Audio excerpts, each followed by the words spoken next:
Well, it is 7:05, so I'm going to go ahead and get started. For the first portion of this public meeting of the Parking Permit and Driveway Restoration Committee, we're just going to go through the slides that were posted with the event on the website, just as a kind of just an introduction to what the proposed parking permit plan is. And then after we're done with the introduction to the plan, we'll open the floor up to comments and questions from the public. So if everyone would please keep themselves muted until the floor is opened up, that would be greatly appreciated. So to get started, we'll start with kind of just the background behind what the project is and why we're kind of doing it. The purpose specifically behind this program was to provide funding for the restoration of the common driveways throughout the borough. That was the original kind of impetus for the plan and why we started looking down this. It was also a part of addressing some other concerns that we were beginning to see around the overcrowding of parking within especially the village portion of the borough. So this is kind of meant to address two pieces of the same, two different concerns with the same solution. The streets that are being considered are only those streets currently that have common driveways or alleyways, depending on how you phrase it. If a street has a common alleyway or a common driveway on either side, the street is included. So that applies to places like Windsor Circle, where one side has a common alleyway, but the other side does not. So the entire street is included because one of the sides does have that common alleyway or common driveway. But otherwise, any streets, including Glen Avenue and then the Fulcroft Avenue portion just on the other side of Chester Pike in the Landwell Gardens area of Fulcroft is kind of part of this program.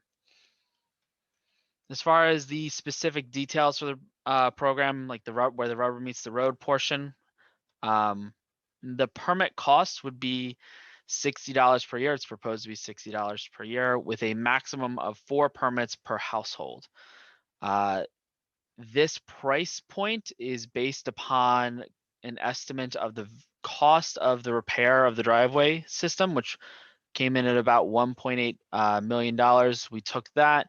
We estimated about 2 permits per household. That times the number of households over the 10 to 12 year period we expect the driveways to last, kind of got us to that $60 per year permit cost. So that is where the cost is coming from. We also are looking at for the kind of overnight guest passes as doing it as a monthly guest pass. So you would purchase a guest pass for $10 and that will cover you for 1 guest pass for the month. And you would have to get a new one each month at that $10 cost. And it's going to be planned to be a kind of rear view mirror hanger kind of guest pass.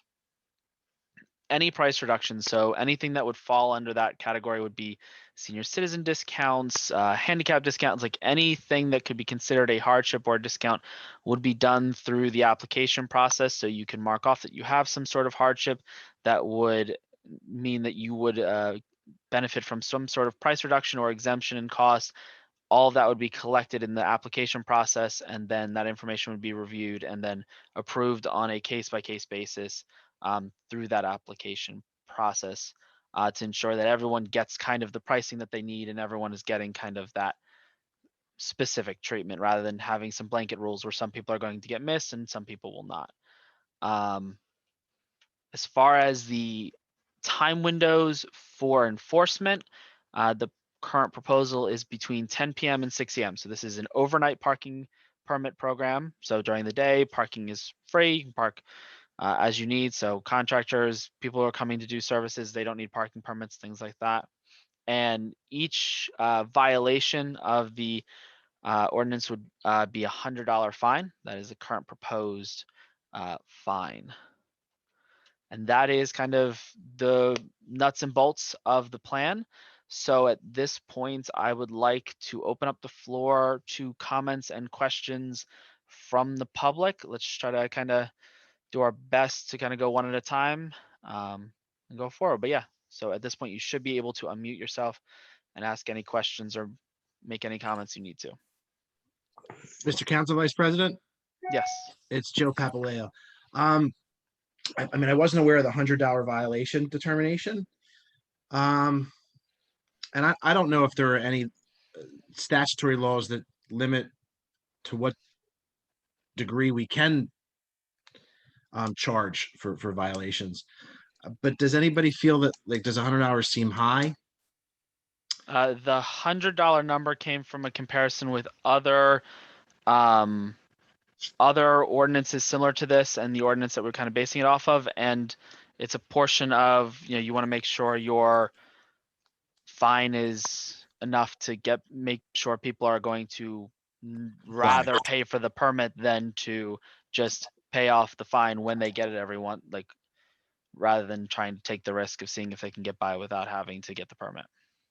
We also spoke about it at our meetings, that if someone got a ticket for $100 because they didn't have a permit, that we would then, Alicia would then be able to give them a permit in lieu of the fine, as a $60 rate, that we would then register them for that instead of the $100 fine, Depending on the circumstances. depending on the Yeah. circumstances. But that would be a possibility if need be. Just like we would do things like all these fines are just like any other code violation where they can be treated in the same manner as a case by case determination, but the fine needs to be set at a certain value. Okay. I did have a couple other questions. So I noticed that just from the geographic layout, I think Valley View was on the list. But the interesting sort of piggyback on that is that the houses that are in the same development as Valley View, so like on one side of the street of Valley View, they don't have a driveway. On the other side, they do. But remember how we discussed that parking problems are never fully eliminated? They just move, right? Yes, So- so the discussion was had about exactly which streets to include.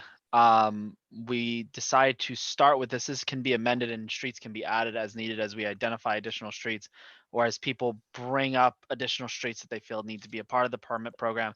But because of the way that we are attempting to set aside the money for those who are specifically for the driveway restoration, Mhm. including as few streets that are outside of that definition as possible, was part of what we were trying to do. Now, I see. part of that is those who are paying for parking permits who are outside of that. The fewer there are, the easier it will be to redirect those funds to something that would actually apply to them, so that their money is being used to benefit them versus going into the fund to benefit for the driveway restoration, right? The more streets we add to that, the more complicated it will be. It's not that we can't do it, it's that we want to increase complexity as it is needed versus assuming that we're going to need it upfront, because we can always add streets later. Is the list is not in front of me. Was Windsor Circle on that? I can't Yes, recall if Windsor Circle is on that. Yes. Windsor One Circle. side has it, the outside circle does, and the inside of it does not.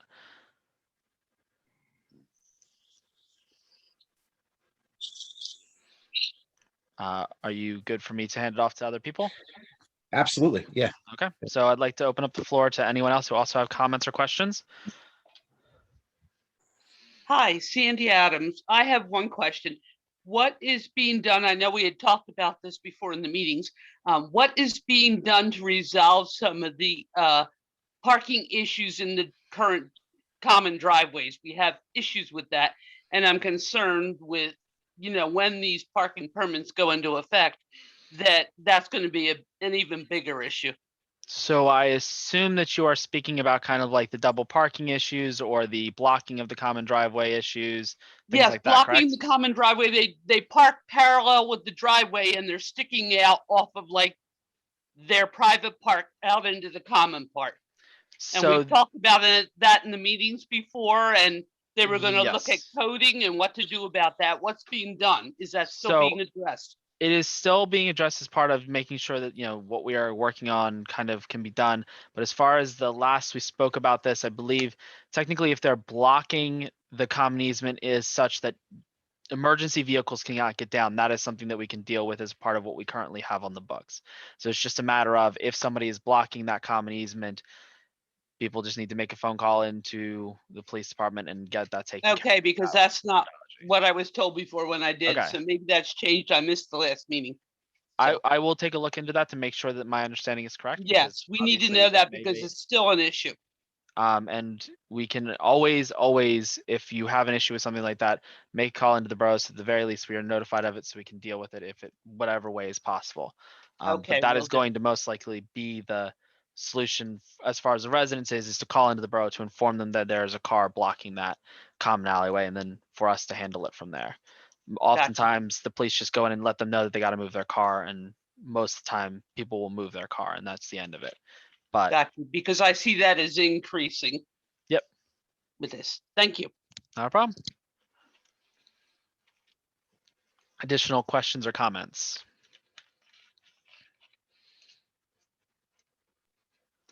Hello. I yep. just need to unmute yourself. I don't know where it is on an iPhone.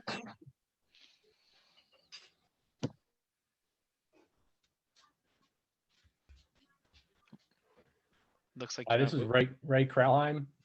Just a question about the driveways being fixed. Does Yes. that also include the sidewalks and the entrances to the driveways that are messed up right now? So the sidewalks are not currently a part. We're still in the process of developing the plan for the actual final driveway restoration of exactly what that will look like. As far as the portions as the driveway turns around, yes. As far as the entranceways, I'm not sure if that is something that we have specifically thought about, but that does not mean that it will not be a part of the plan. We kind of have to do this in stages where we have to develop the plan to bring in the money to start to be able to do the actual driveway restoration. So we're kind of in the stages of planning both pieces of that. So I do not have a specific answer, and I don't want to give you an answer and then have to change it and not be correct in the future. Ray, that's actually a really good question. I would think, Kyle, what do you think? I would think like the aprons.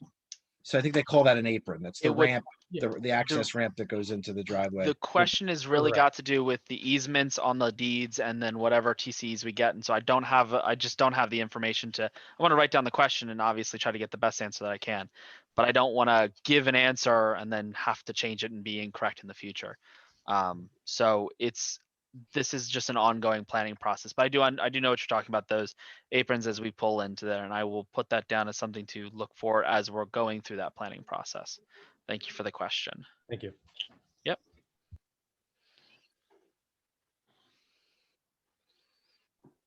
How do you, Yep, go ahead. Additional questions?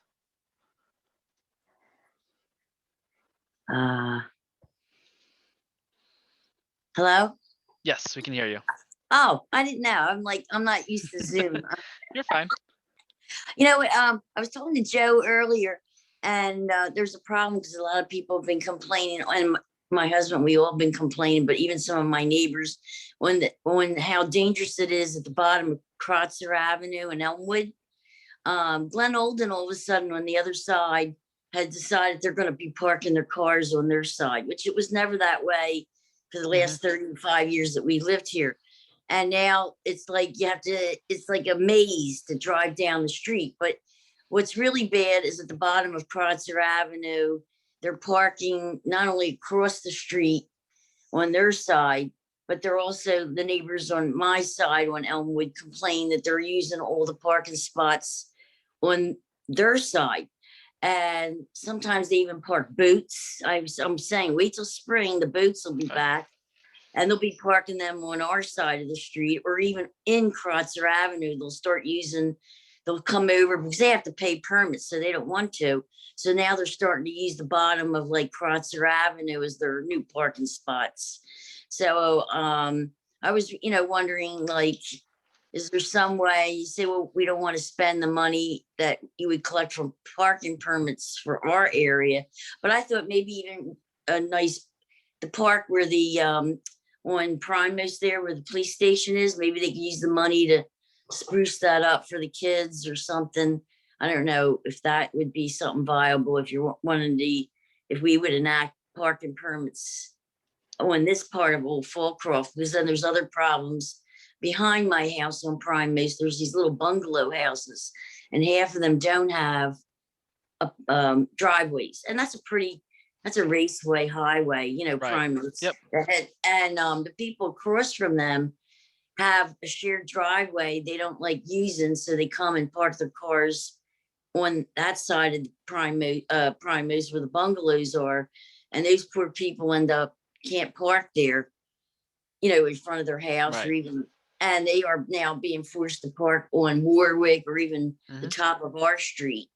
So I don't know how to solve that problem. They even have the nerve to give my neighbor who was moving into her son's in-laws quarters.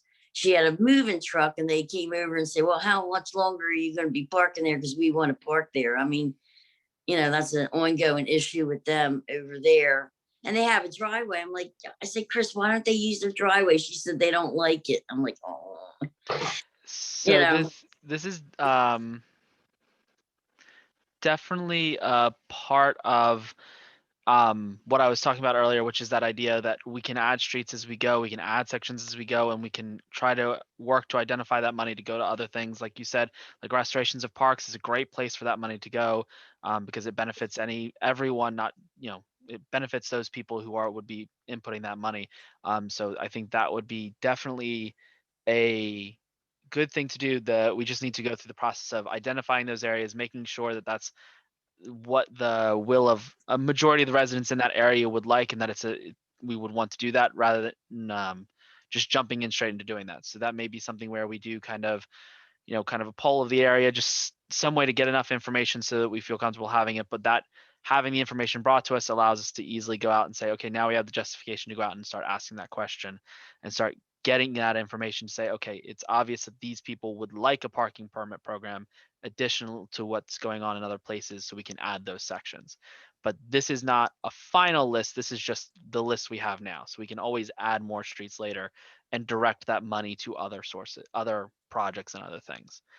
So it's definitely possible.